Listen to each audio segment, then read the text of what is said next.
What a day for New Zealand while the Kiwi Ferns and the three-year-old grandmas win their first ever T20 World Cup in their history. It was great to watch that. Unfortunately, not to be the case for South Africa. Let's hope third time's a charm would be for them in 2026. Though consecutive finals are chuke, it's all about now crossing that hurdle. Neha, Soumi, Jeet, again a very electrifying match and also very heartening to see such a massive crowd in what was supposed to be a very neutral encounter. It's not like we see a lot of Saffers and Kiwis in the Middle East. Hi, Sam. Neha still reeling from the after effects of the game. Absolutely. I mean, on the one hand, I just can't stop smiling because New Zealand has finally, laid their hands on that elusive trophy. I mean, what a fitting tribute, right, to the holy trioca of Sophie Devine, Susie Bates, and Leah Tahu, who have decided not to retire from international cricket as yet. But Sophie Devine, it's her last stint as captain. So I think this is perfectly, ending on that sort of a high. Even the match, right, it just perfectly lived up to that billing. I mean, the kind of start that New Zealand got, the total they put up. I mean, lag raha tha ki South Africa would, go shoulder to shoulder, give a good fight, but then somewhere, just entirely lost team and couldn't quite chase down that total. So bura lag raha hai ki South Africa had to, face that, and I think this was the one match that none of the panelists took aside. They were like, "Nahi, we're just going to, hope for cricket to be the winner," and it kind of was, but really special for New Zealand. And I'm very excited for this discussion as well to see, what can we nitpick about South Africa, who have, quite literally had the perfect campaign, but today things just seem to fall apart. But great stuff for the White Ferns, yeah. Yeah, again, show me. अगर match के बारे में बात भी करना है तो which we won't right now. Just thoughts on the game. How I want to say bizarre, but at the end of the day, just what a quirky turn of events for New Zealand entering the tournament with the 10-match losing 10 streak. loss. And Yeah. from there, yeah, to win the bloody tournament, it takes a lot of guts. I think a perfect underdog story. And in fact, imagine when we were talking about New Zealand, I mean, the first New Zealand India match and India lost, we were talking amongst ourselves कि India हार कैसे गया? It will pinch India कि इतना average New Zealand side के सामने हार गया. And I think like the Indian camp will be a lot more relieved कि चलो World Cup champions के सामने हारे थे. It is not that bad in hindsight, but yeah, tremendous story. I mean, tremendous efforts. Over and above, New Zealand seemed like I mean, they were just so attacking on the field today. Didn't see this side of them this much for so long, but tremendous story. Yeah, and story ke alawa, like Shumi said, just the way they were on the field, it did seem like, yeah, they are here to win it. Not that South Africa were it. They also, I mean, credit to them. They also tried their best. Unfortunately, that's the way the cookie crumbles. But Jeet, you must also be thrilled with the way this setup has played here. Oh yeah, absolutely. And you mentioning about South Africa hopefully getting third time lucky. Well, that was exactly the case for New Zealand, where back in 2000, it was a third occasion, third instance, where they had qualified for the finals and they had finally gotten through to win the ODI World Cup. It's a very similar thing over here as well in the T20 format of the game, where they have qualified for the finals two times previously, but it's the third time and they finally went on to lift the trophy. So fantastic to see quite a few things come together for them, gel well at the right time, and to see them actually lift the trophy when I think very few would have expected them to, because we know the kind of performances that they were coming on the back of, and they were not really promising. They had their issues for a couple of years now with so many things, but there were quite a few things that they did change in this particular tournament, and those things did work out well for them. So that was heartening to see, and a great way for, I think it's Susie Bates' end of the career as far as this particular format is concerned. I think she's going to retire. So it's good to see her end on a high note. Whilst her numbers may not stack up so well as far as the striker is concerned, she still did finish as the joint highest run getter for New Zealand. So good for her to finish on a high. She never got to play a test match just like the other players in this particular setup, the other experienced players in this setup. But at least she'll have something to take back home, and that's very very heartening to watch. Yeah, let's just hope for South Africa's sake, because New Zealand दो consecutive finals हारने के बाद 14 साल लगी उनको world cup जीतने में. Let's hope South Africa के लिए 14 साल का वनवास ना हो. They are able to make it through and win a title earlier on.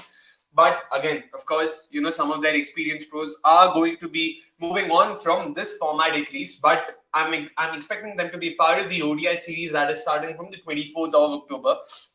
Fingers crossed we get to see them. Fingers crossed we get to see a nice bunch of ODIs there. It's a 3 ODI series, 24, 26th, if I'm not wrong. Yeah, 24th, 27th, and 29th.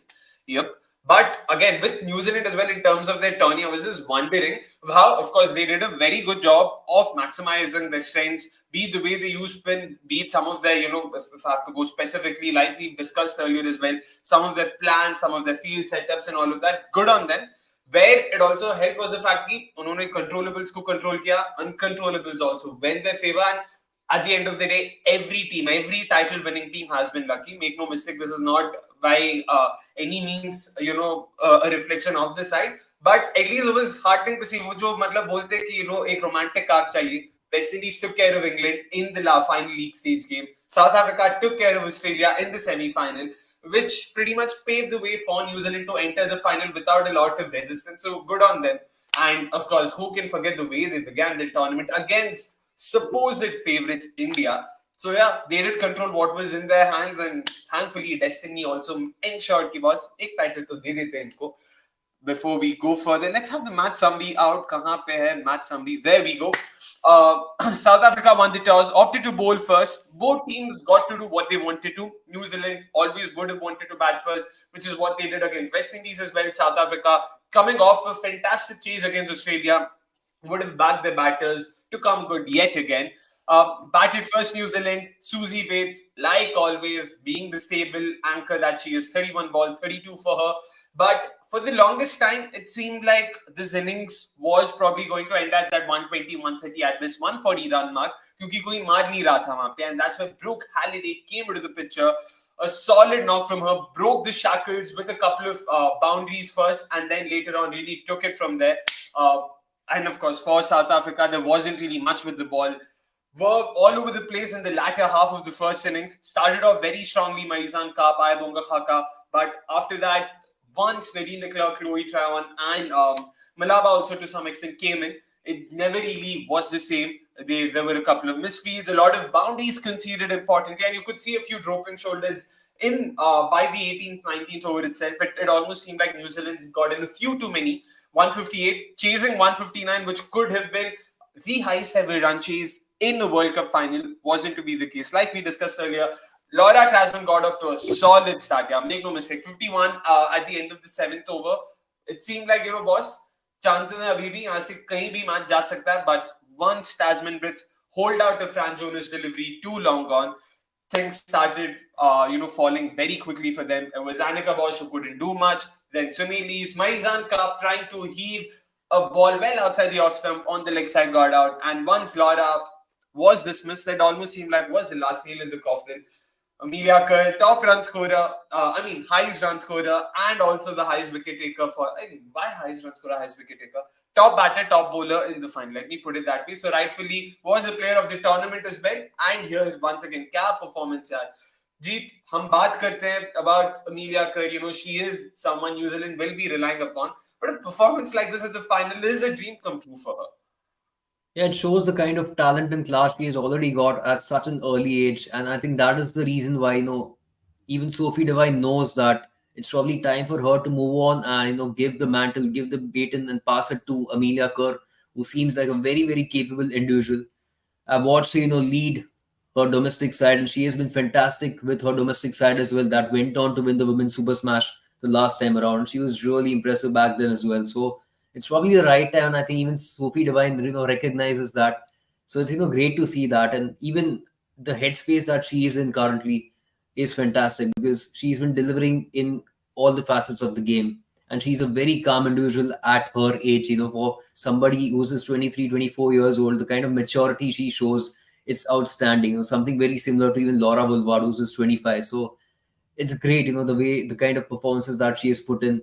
It's something we've talked about, like how important she is going to be in all three facets, given the class that she is, given the fact that she has found her rhythm again with the ball, her consistency with the bat, and how she is in the outfield as well. So for her to, translate that into these big finals was absolutely massive because at a certain juncture, even she was off to a slow start and wickets were falling off the other ends, but she was very, very good at, accelerating. And eventually she got out when, she was trying to play that big shot. But I think that acceleration was very, very vital. And then, of course, with the ball, always clinical. I mean, she has found a mojo back. She was already the leading wicket taker in this tournament before this game started. And then again, a couple of wickets in this game as well. So you just can't doubt her. And she's just outstanding, for her age. It's just absolutely insane to see somebody so young be so talented. Yeah, you mentioned both names, Amelia Kerr and of course Laura Wolfhard. It almost seems like the passing of the baton there. The youngsters chipping up. Both sides are filled with them. Make no mistake. Apart from these two names as well, we will be talking, of course, about the likes of Rosemary May. There's Georgia Plummer. There's Aneri Dirksen there. So lots to look forward to. Lot of positives, definitely. Even for South Africa, sure, it might be a day they would want to forget soon enough, but it is an effort to be proud of. Since we are sticking to Amelia Kerr, we will stick to it. She's also a top performer. Rightfully so. Again, क्या ही करे, 43 of 38, 3 for 24, a dream performance in a regular game, make no mistake. And then अगर final में तुम ये कर जाते हो तो भाई क्या ही बोले फिर. We have to undoubtedly make her that. Before I open it up to Neha and Soumi as well, Darshan going on to say Amelia Kerr was standard at the other end during losses in the knockouts. In the BBL and WPL, glad she's won now. Something we also spoke about earlier, if I'm not wrong. It is nice to see a lot of different arcs, lot of different subplots. It is unfortunately survivorship bias. अभी सारे stories सिर्फ New Zealand के याद करेंगे.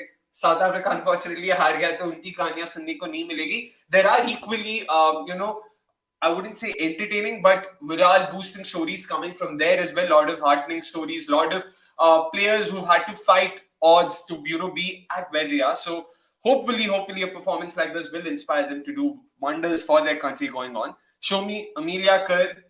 मतलब बोलने लायक कुछ है क्या, बच्चा भी है क्या हमारे लिए?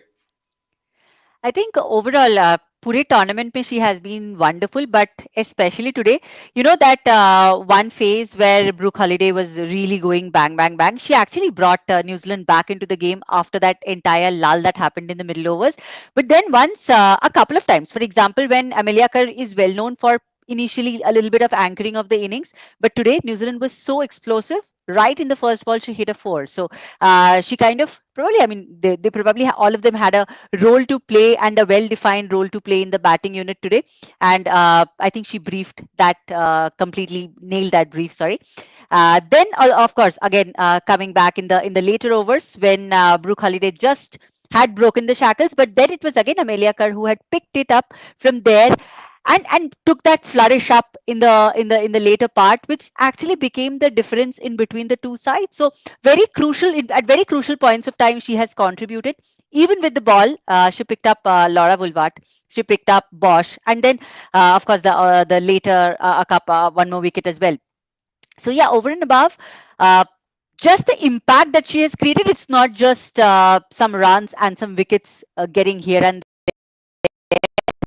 the catch that she took. So overall, her impact in the game and her impact in getting New Zealand across this final hurdle was huge. So, yeah. I mean, we cannot, of course, not talk about her and quantitatively, उसको मतलब कुछ करने की या बोलने की जरूरत नहीं है. But Neha, she is in all likelihood now going to lead New Zealand going forward. In all likelihood, of course, nothing's officially confirmed. What do you think is in store for New Zealand? And do you think that leadership switch that's going to happen now, this is the perfect stage, to transition from the old to the new? And what better player than Amelia Kerr to lead them into what is going to be the world of unknowns? Absolutely. I think Amelia Kerr is that ideal successor, right? I mean, she's been in the New Zealand setup for far too long now. Made her debut very young, has, rubbed shoulders and, played with the more experienced pros in the team. So it's the perfect time, to kind of ensure this transition happens because we're looking at an ICC event almost every year. And after this ICC event, there is still some time, before the home World Cup for us happens. So I think it would be the perfect time to transition someone like Amelia Kerr and, get to know all the players and everything. I mean, just looking at the composition of New Zealand, a lot of young players, players who've just come from that under-19 setup onto here, and having a young leader like her who's so dynamic is definitely going to augur well for them. And even just going back to this point, which I think brought up in one of our reviews, where Sophie Devine spoke about how there's like a lack of depth in like New Zealand and everything. I hope this win kind of inspires a lot of girls to take up the game, because cricket is not one of the primary sports in New Zealand, right? They have their rugby, they have like a lot of other sports, but a win like this I think is just going to inspire a whole new generation of girls. Even Amelia Kerr in one of her ICC interviews was talking about how that 2010 final they lost to Australia, Elise Perry's leg, did all the difference and how much it affected her. And that's when she decided she wanted to be a White Fern. And it's inspiring stories like this, right, that really set the ball rolling for a lot of players and everything. So Amelia Kerr is definitely the future for New Zealand cricket and the likely successor. And what better time, right?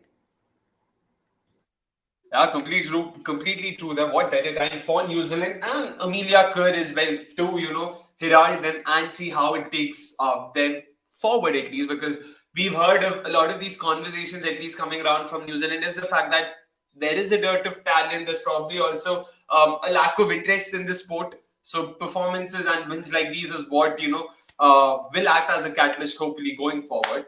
Jeet, coming back to the game itself, Amelia कर ने अच्छा किया है तो hindsight में हम लोग confidently बोल सकते हैं. When the innings was happening in the present तो लगा नहीं. हम सोच रहे थे यार typical Amelia Kerr innings of course, but where is this going? How is this going to end up for New Zealand? So what did you make of that batting innings itself?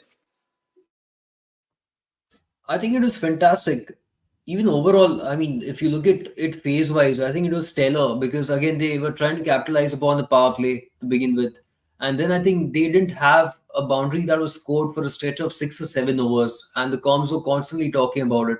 But the one thing they were missing out upon is that they were still managing to keep the scoreboard ticking, which means that whilst they were not scoring boundaries for such a long time, they were still managing to get 6 or 7 runs of the over, and that's pretty much what their run rate was as well. So they were managing to stay afloat as far as that run rate is concerned. It was always in that range of say 6.75 to 7, and then it kept rising. So I think this was that one day where most of the boxes checked for them as far as the batting was concerned because Plima again had that intent. Susie Bates again had that intent. Millie Kerr started off slowly but then accelerated when it was required. Number 4 was Sophie Devine, who didn't have a good outing this time around. Number 5 was Brooke Halliday, who played yet another crucial knock. In the previous game, she made 18 of 9 at a strike rate of 200. And this knock over here also was extremely vital, including that shot, when she got out. I think that was a fantastic shot. She had nailed that. But of course, with that side being quite large, it's, difficult to clear the boundaries. So she got out, trying to play a big shot, but overall it was a very, very good knock in that left hand, right hand combination helped them dearly as well. Because that's when even South Africans were faltering a touch. And then right at the back end, Izzy Gaze with a slight bit of a cameo, but it was Maddie Green right over there with that big 6 on the penultimate delivery and that last ball which was put down. But again, she got that job done to push them very close to that 160 mark. So most of the boxes were checked by New Zealand. So overall, it was very, very heartening to see this. I still felt that these conditions were slightly similar to how you get at certain venues in New Zealand. So it kind of played right into their hands, and they made ultimate use of that. So that was great as well. Brooke Halliday did mention that the pitch does have a bit of low bounce. It's slightly slower, but it was still one of the better tracks to bat upon because I think they've got 7 pitches in Dubai, and this was that middle pitch, slam bang in the middle, which is known to be the best pitch out of the 7. So there are plenty of runs that have taken place on this pitch previously, and that was pretty much the theme even tonight with New Zealand scoring these many runs. So they, I think, timed it really, really well from, of course, ball one to the last ball that was balled. And it was great to see that with, of course, I think Millie Kerr here, I would still say being one of the key batters alongside Brooke Halliday. But great to see, all these batters kind of put in these performances consistently because that is still the one thing that was not there, right? Millie Kerr is consistent, but somebody like Brooke Halliday doesn't have that consistency. Or somebody like Georgia Plymmer doesn't have that consistency. But even for her to play that small knock where there was the intent, which is right up there, was very, very good to watch. Yeah, and it's not for no reason that people weren't really giving New Zealand a lot of chance to make it through to the final and eventually even win the tournament for that matter. ऐसा नहीं कि ऐसे हवे में बोल रहे थे कि अच्छा नहीं करेंगे. Take the 2 names that we've spoken about, Brooke Halliday and Georgia Plymmer. Before the tournament, so Brooke Halliday had an average of 12, was striking at about 93.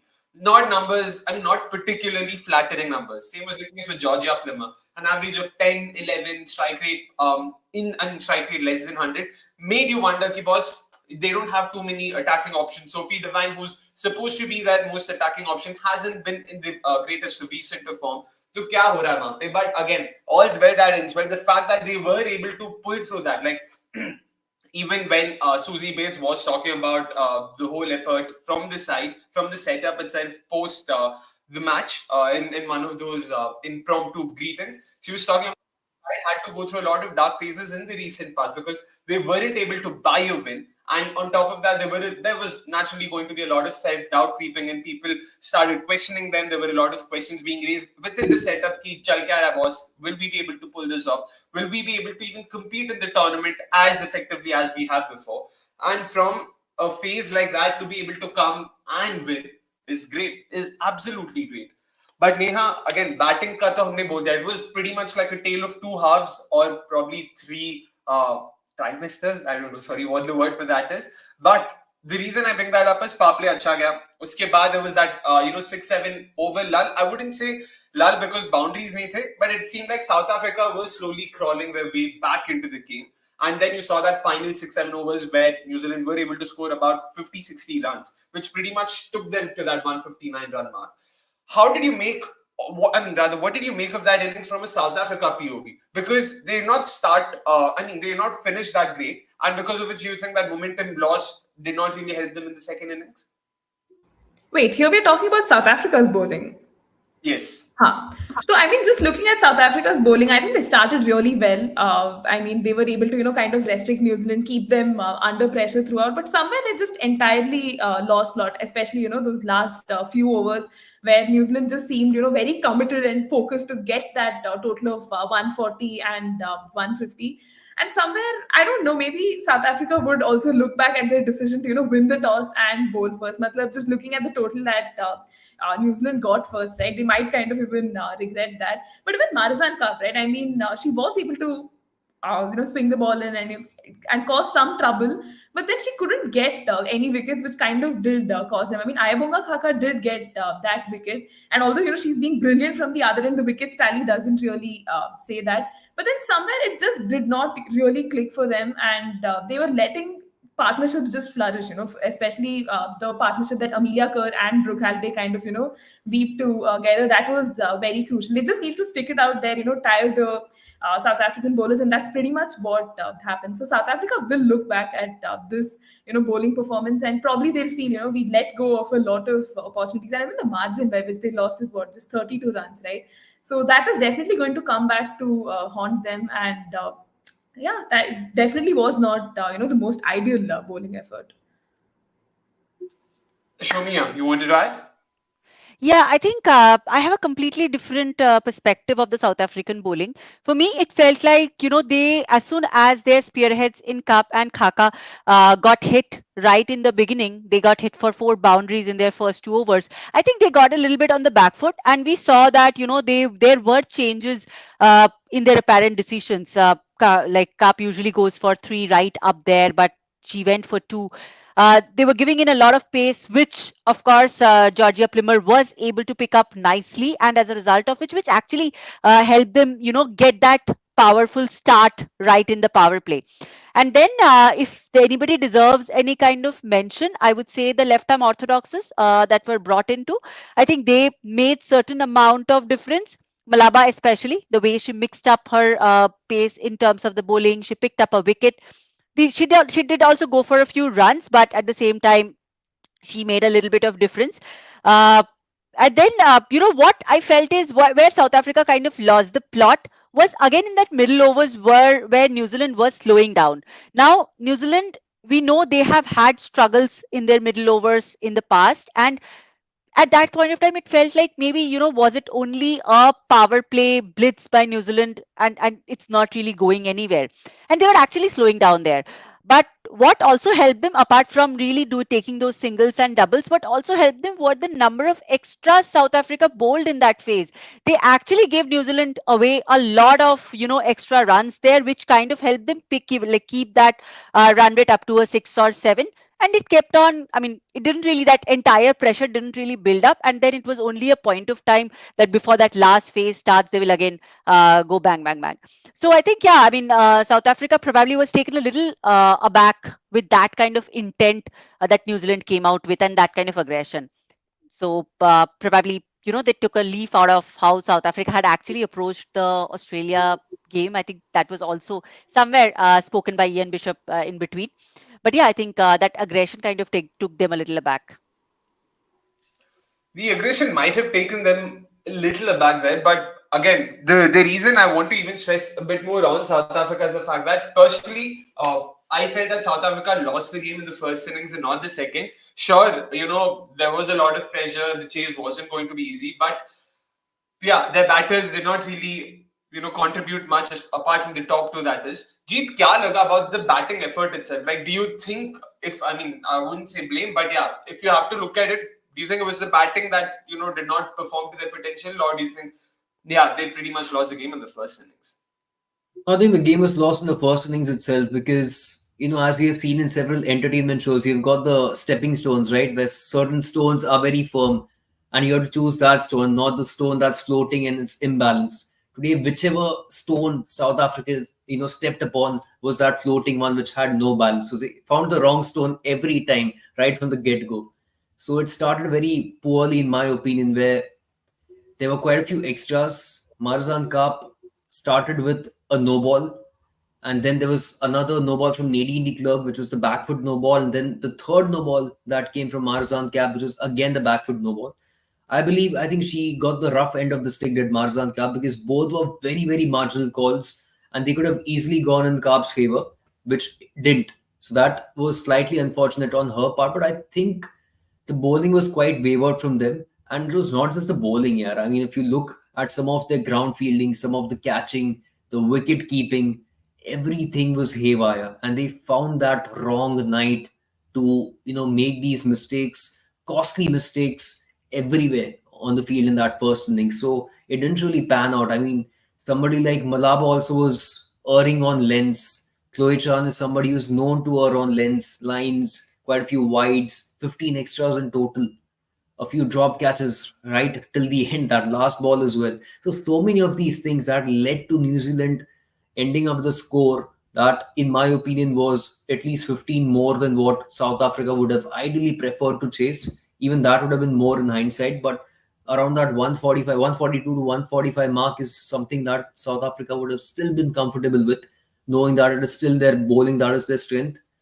So I think that game was lost in the first innings itself because after that it was always going to be a catch-up game.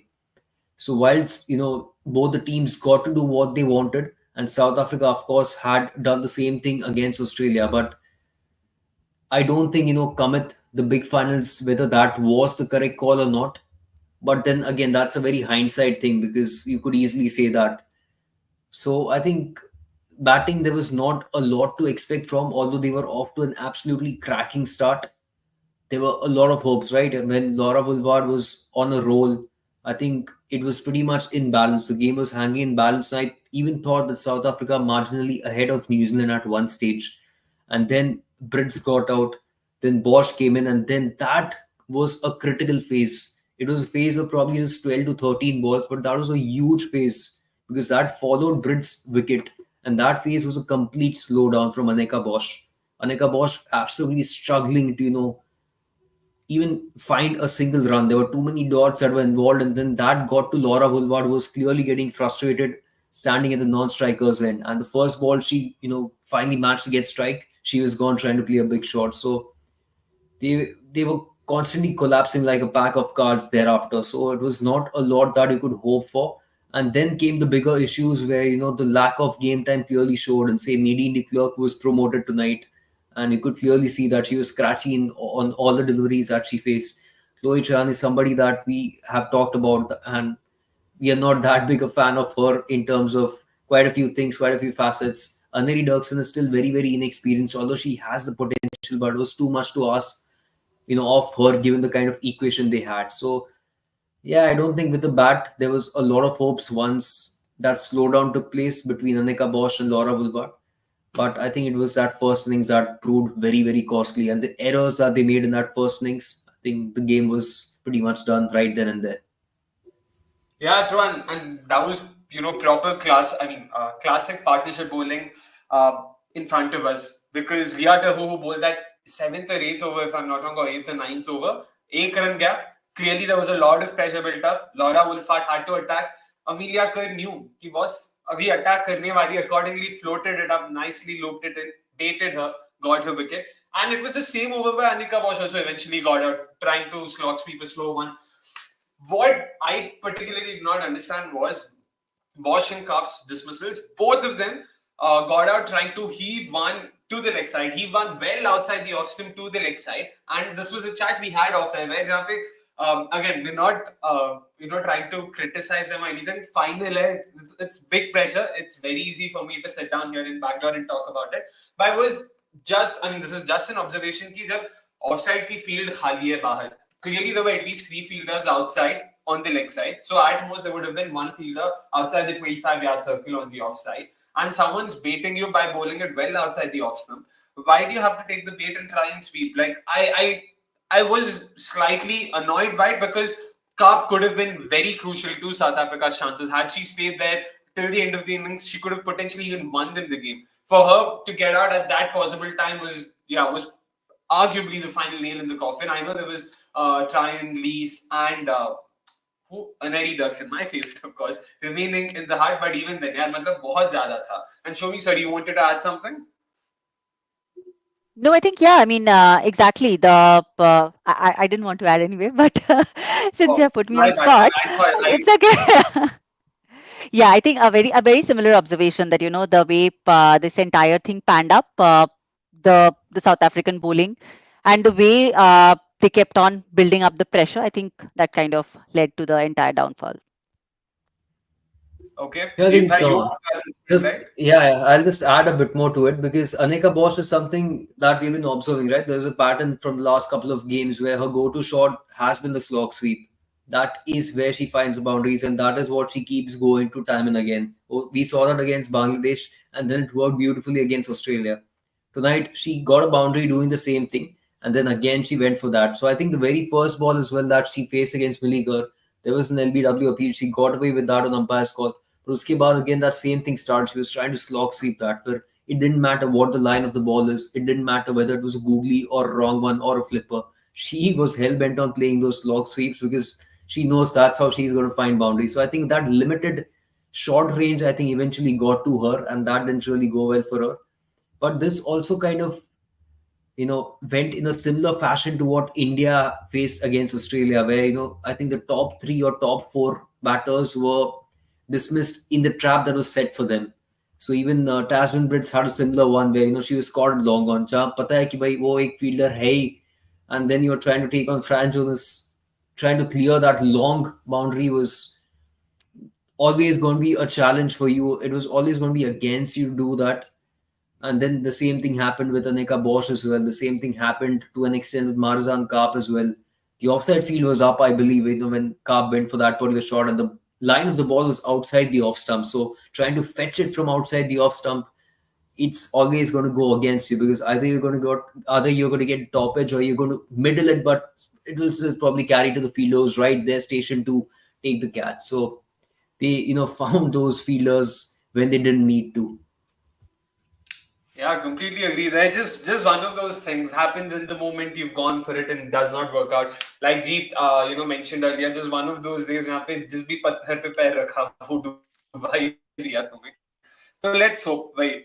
We can always be hopeful about the way the game progresses and the way they themselves progress. There was a comment that I missed out on. Yeah, South Africa should definitely feel encouraged nonetheless. The women's team beat Australia for the first time in 2024, then also defeated them again in a knockout, breaking that barrier. This means that they did not choke in the semi-final. Sorry, yeah. But apart from that, there was another comment am I missing? Yeah, there we go. Yeah, okay. Clearly, SS98 wants us to talk about the upcoming ODI series. We will talk a bit about, what next for New Zealand and South Africa for sure. I'm just making sure all the comments have been taken. Yep, I feel there was one on the future of, yep, there we go. Yeah, so she also went on to say, I personally wanted Bates Divine to end on a high, but also this seems best for women's cricket with back to back finals. Investment may anyway go up in South Africa. This one will ensure investment in New Zealand also goes up. Fingers crossed. I mean, we can always be optimistic about such things. And like we mentioned earlier as well in the last review about South African cricket and the increased awareness about women's cricket. In fact, this will be the first time that the women's domestic competitions, the Pro 20 and the Pro 50, will have sponsors. So the interest of private entities shows that because पैसा जब आता है capitalism जब मतलब capitalism is a decent way of understanding की demand कहाँ पे हो रहा है money always flows demand so it's always good to see that once money enters hopefully you'll see more people coming in better and the tournaments will also be betterly promoted. Now coming back, what next for either of these two sides? South Africa next take on England in the 3 T20I series. That's about a month from now. 27th of November is when that starts, and that's a home series for them. तो एक break मिल जाएगा उन्हें, they can आराम से chill, figure things out, and then come back strongly. Hopefully, Delon Dupria will hold on to his job. And then New Zealand will be playing an away encounter for them against India. That starts 4 days from now, Neha. मतलब चल क्या रहा है यार? Last year, after a 2-month long ODI World Cup, we saw India and Australia fight it out just 3 days later, or rather that was also 4 days later. 19th of November is when the World Cup ended. Oh, I stand corrected. 27th of November is when that series began. And here as well, that was an 8-day break after a 2-month long tournament. This is a 4-day break after a 1 month long tournament. चल क्या रहा है? इतनी जल्दी क्यों खेलना है इनको? कॉस्ट कटिंग चल रही है भाई. No, in all plain honesty, के पैसे बचाओ. पॉइंट यूएई से इंडिया बगल में भाई हाँ. सस्ता पड़ेगा. वापस घर भेजोगे. No, but in all honesty, yaar, I feel for New Zealand because I think we've spoken about this point how they played the least number of T20Is heading into this T20 World Cup, and they had that whole 10-match losing streak and just very inconsistent performances and scheduling of matches and everything. And now they have a series starting in like just 4 days. Two ways of looking at it. As a fan, I'm very happy, like, get to see more of the White Ferns and everything. But just looking at it from a player's POV, I really feel for their bodies because, again, going through the rigors of international cricket does, take a toll. But then I don't think New Zealand has announced their squad as yet, right? So it will be interesting to see, will they try to give opportunities to youngsters and everything? And now I think the focus will, gradually shift to the next, ICC event, the ODI World Cup that's happening in India. So it'll be a good time to test all of like what's working, what isn't working, because a T20, yes, very good, but then that's cricket, right? You have to move on to the next thing. So I think for New Zealand it will be a good opportunity to test their waters in this format as well and give opportunities to young players. And what better place than India, where the World Cup is anyways happening, and similar opposition like India. So definitely an exciting series, but maybe the scheduling could have been taken care of. But again, when you just look at the women's cricket calendar, it is kind of getting a lot, right? With a lot of franchise tournaments, domestic tournaments, you have players participating in a lot of things. So yeah, in that sense, they had to make do with whatever is available, and hopefully New Zealand gets enough time to recover. But excited to see this series. Yeah, show me same question to you. Do you think it's fair on the players? They've just played an exhausting tournament. They would also want to experience the high of winning a World Cup. अभी time ही नहीं मिलता to celebrate it. उतने में उनको आना है खेलना है इंडिया को. But they do have the same very similar set of players, right, for the ODI game as well. Yeah, I mean, yeah. yeah. So I think, of course, it'll be tough. And considering any time you play in India, it's always a very difficult, it's always a very different condition for them compared to their home conditions. So it will be, of course, a little bit of adaptation here and there. But again, it's good on them in terms of the adaptation, at least, weather-wise, condition-wise, because they are coming in from Dubai. They have already got acclimatized. So that's a positive. Of course, they will be wrecked in terms of their body, etc. But yeah, I mean, this is how competitive cricket is becoming, right? I mean, you always have to cater to such kind of scheduling, such kind of so much amount of pressure, and somewhere it's okay. I mean, I wouldn't say okay, but somewhere at least we are getting to see more games. So yeah, there's positives. There's a lot of negative from the like players' point of view. But let's just hope that this also gives them opportunities. Brings up more talent there because there's more opportunity. and gradually we will see a flourish of talents there. Yeah, fingers crossed, of course. Sports fan, meanwhile, is not particularly amused about this. Who makes this FTP? Yeah, no cricket before the World Cup, but 4 days after the World Cup, a bilateral is scheduled. Technically, according to the FTP, this series was supposed to happen last September. This is something we've also spoken about how 2023 was supposed to see India host South Africa and New Zealand. Neither of those two bilaterals happened. Instead, both of them were pushed to 2024. My best guess is because the World Cup was happening in India, so they needed a lot of these pitches and all the security, everything had to be devoted to the World Cup. So they did not want to have, other hindrances, so to say, for the World Cup. South Africa ka to ho gaya, abhi New Zealand ka chal raha was. So this is all there is, and I generally do think operational costs वो सब तो देखेंगे भाई at the end of the day. इतना पैसा नहीं है women's cricket में तो थोड़ा देखना पड़ेगा ये सब.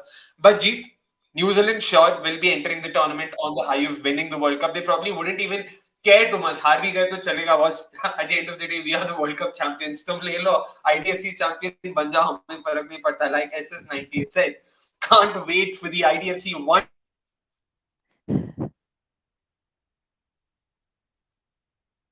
Is he gone? Yeah, I think he has got, yeah. Yeah. Anyway, But so just to yeah. share my 2 cents about it, I think, had New Zealand come into this particular tournament having lost the finals, it would have been very tough for them. But given that they won this particular tournament, I think they would be very happy and confident to, come to India and take on a strong home team over here. And for India, anyway, it doesn't matter. It's a very fresh team as far as the workload is concerned, having been knocked out very early. But New Zealand, I think, should be very confident, and I do believe there will be a few personnel changes. You might see Hannah Rowe getting more games. You'll see Jess Kerr getting more games. You'll see a few players who have never played for New Zealand get a game. Somebody like Nancy Patel might come into the picture.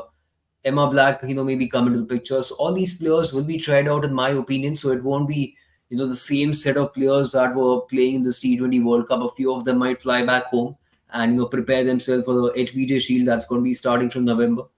But besides that, I think it's not a big deal. It's a 3 1-day series, so I think that's completely fine. And like I mentioned, it's a team that's riding high on confidence and really happy mentally in a good space versus a team that's completely fresh and mentally in a fresh space, if I may put it that way. Yeah, I mean, New Zealand might not be really caring much about it, but with India and a few Indians, it might be a big deal. Yeah, there are quite a few new names who are going to be a part of the series. Tejal Hasabnas from the India A series India A squad has now made the jump here. There's Priya Mishra, the uncapped leggy who's come in. Saima Thakur has come in. There's also Sayali Sadgari who's made way to the side. Interesting names. What do you think?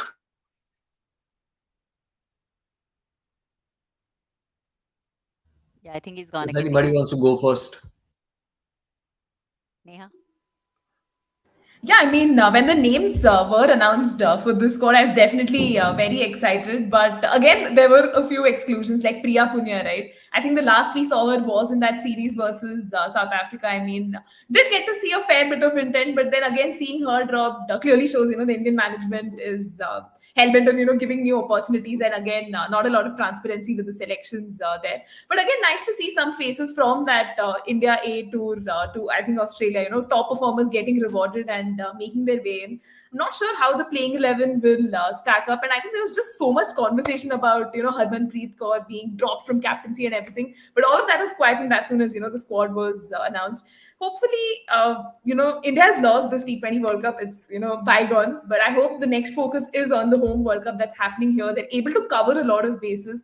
And playing this, 3-match ODI series versus New Zealand is going to be, a step towards that direction. I hope we don't end up with more questions than answers. Heading into that World Cup. So fingers crossed for that. And I hope every series is taken very seriously and, players are given a long rope to, kind of prove their worth and consistency. So just hoping, we get some answers through the series. Yeah, but having seen what India has done so far in the recent past, abhi मेरे को लगता है ज़्यादा सवाल ही मिलेंगे हमें. But interesting names that once again, Jeet. The reason I say interesting is Saima Thakur, Sayali Sadgare, Priya Mishra, 3 names. I'll start with these 3. Uma Chetri has still been a part of the Asia Cup. Priya hasn't played a single WPL game. I remember during the team previews talking about how much I'm looking forward to watching her क्योंकि गुजरात के पास leg spinner ही नहीं है इनको खिला सकते हैं खिलाए नहीं. They backed rightly, I mean, to some extent, Tanuja Kanwar and even Mannat Kashyap as well. Same is the case with Sally Sadhare, played just the one game. In fact, came in as a replacement. I'm just trying to think of, it was for Kashvi Gautam. And then there's Saima Thakur, who did not play more than 2 or 3 games. So it's not like these folks have done or played a lot of WPL. So what do you make of the names that have made through to the squad right now?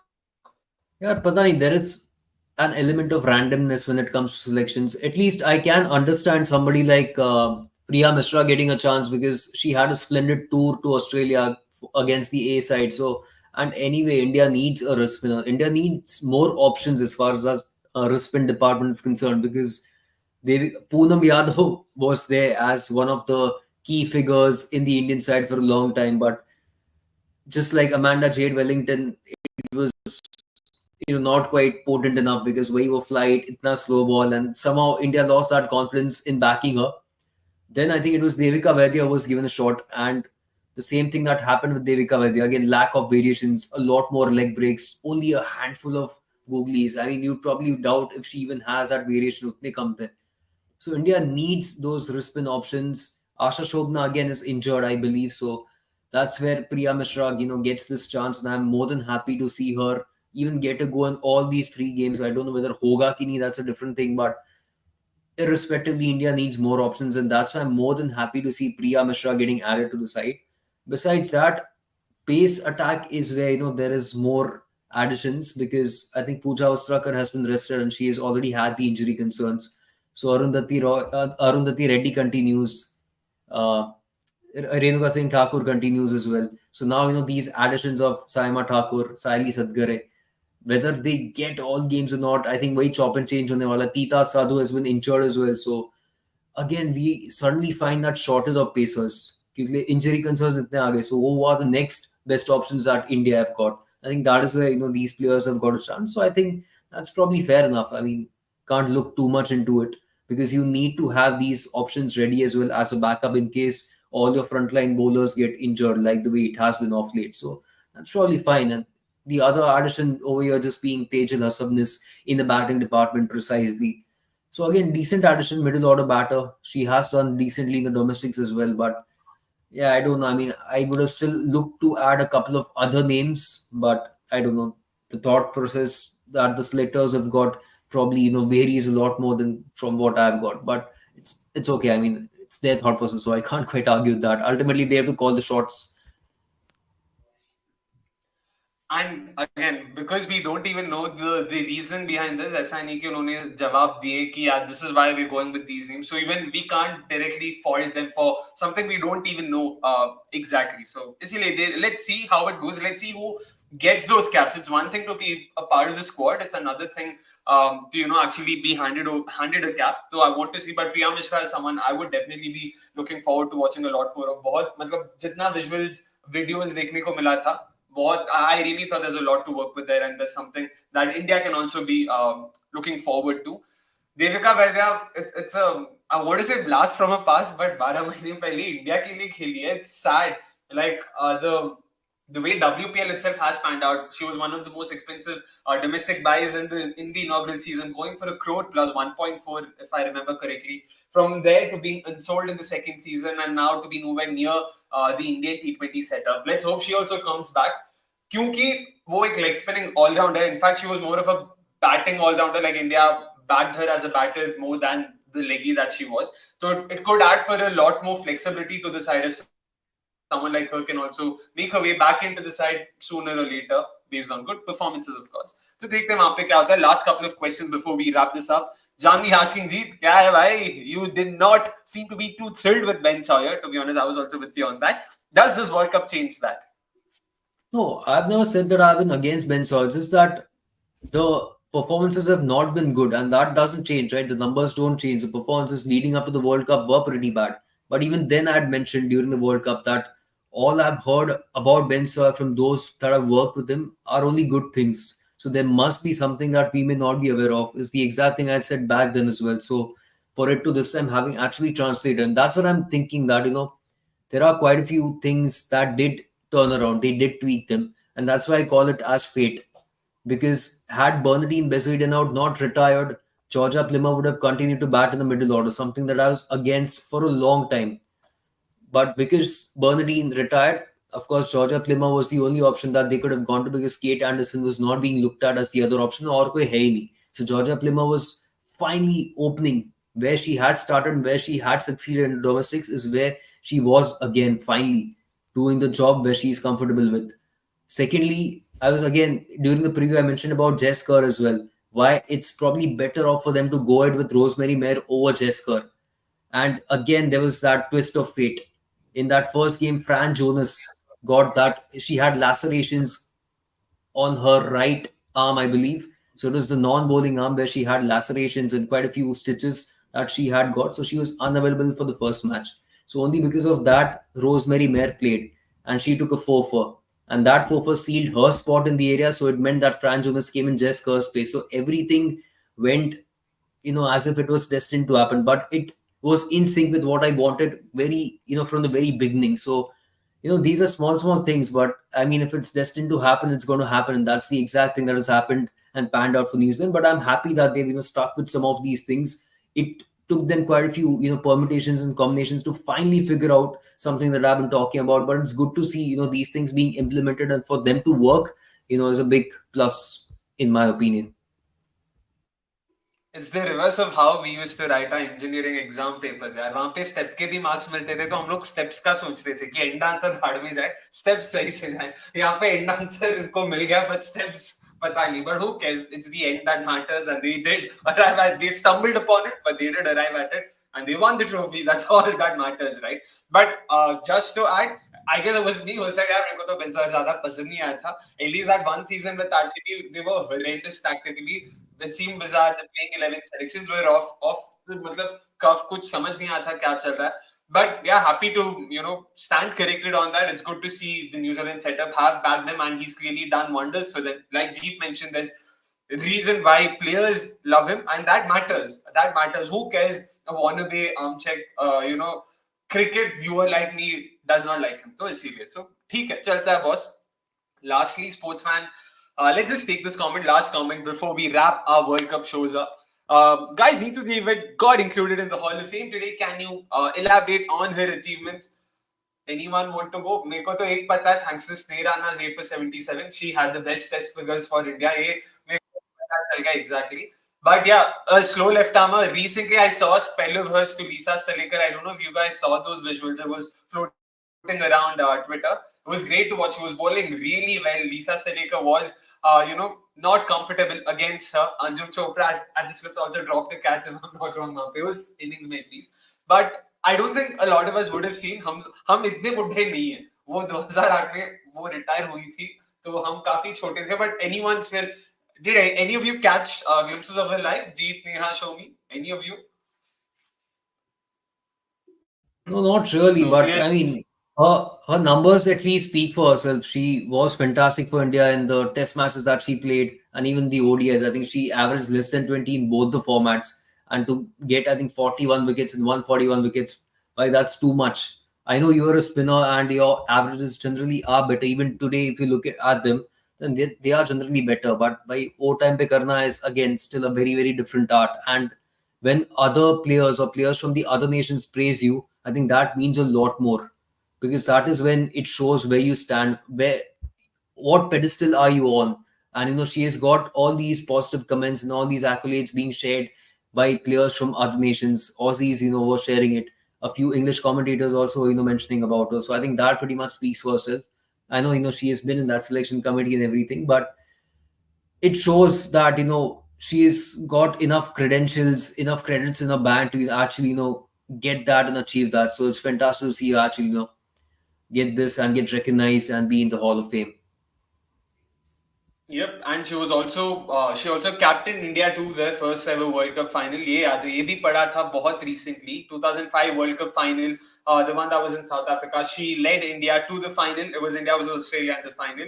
The rest is history, of course, like always. But a fantastic spinner, very easy action. इतना जो visually हमने देखा था, बहुत very fluid. In fact, to some extent, reminded me of the late Bishan Singh Bedi as well. Very simple action, easy on the eye, very easily replicable as well. But yeah, unfortunately, Zada nahi dekha, so wouldn't want to speak off our asses and embarrass ourselves there. But it was great to see someone like her also being awarded this accolade. It is important that we recognize them. Just because we haven't seen or followed cricket of the yesteryears does not mean that it did not exist or those players haven't done their best. So good to see that happening. And of course, it's also good for us to probably wrap this up. 55 minutes done and dusted. 11:57 is what my clock says right now. And it's the end of the World Cup. It's the end of all our previews, reviews, everything that we've done. It's been great fun for us watching the game, discussing, ranting, criticizing, giving out our honest opinions, not just here but off air as well. Had a lot of fun, learned a lot of things. I trust me, like more than our viewers itself. It was the fact that we also got to watch this. We learned so much from you guys, from your questions, and trying to prepare for it while talking here. Had so much fun. Thank you so much for tuning in. We really enjoyed bringing this coverage. Hope you guys enjoyed it too. But the India New Zealand series, we'll definitely let you guys know by way of a community post or an Instagram story or on Twitter if we'll be able to cover it. If not, we'll be back sooner or later. Until then, it's a goodbye from all of us. Thank you so much for tuning in once again. And probably for the last time, please make sure you hit the like button and please make sure you hit the subscribe button as well. Until then, it's a goodbye from us, all of us signing off here. Take care.